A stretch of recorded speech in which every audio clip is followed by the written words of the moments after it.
ঠিক আছে দাদা, দাঁড়ান দাঁড়ান, এখানে এখানে। ভাড়াটা দিন। আমার কাছে নেই, আমি মার কাছ থেকে এনে এক্ষুনি দিচ্ছি। ঠিক আছে, তাড়াতাড়ি আনুন। আরে দাদা, আমি ভ্যান হলে আমাকে বলছেন কেন? বাড়ির লোককে জিজ্ঞাসা করুন। উফ, দেরি হয়ে যাচ্ছে, ভাড়া খাটতে হবে, মেয়েটা এখনো আসছে না। ও দাদা, শিব মন্দির যাবে? না না, একজনকে নিয়ে এসেছি, ভাড়া আনতে গেছে, আমি যাবো কি করে? रुको जरा सबर करो। বাবা, সেই সকাল থেকে দুপুর হয়ে গেল, মেয়েটা এখনো আসছে না কেন? দেখি তো। বাড়িতে কে আছেন? ও দিদি, হ্যাঁ, কে? কি চাই? আপনার মেয়ে আমার ভ্যানে এসে ভাড়াটা দিতে বলুন, আমার তো দেরি হয়ে যাচ্ছে। আমার মেয়ে? আমার মেয়ে তো কবেই মারা গেছে। সবুজ জামা পরা, মোটা সোটা, গোলগাল চেহারা একটা মেয়ে ঢুকলো তো এই বাড়িতে। হ্যাঁ, আপনি ঠিকই বলছেন, কিন্তু ও তো অনেকদিন আগেই মারা গেছে। কি বলছেন? তার মানে ভূত পালা?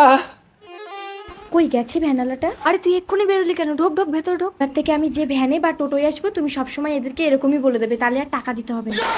আসলে আপনার মেয়ে মারা যায়নি, আমি অনেকদিন আগে মারা গেছি। এই নিন আপনার ভ্যান ভাড়া, ভূতের ভ্যান ভাড়া বাকি রাখতে নেই।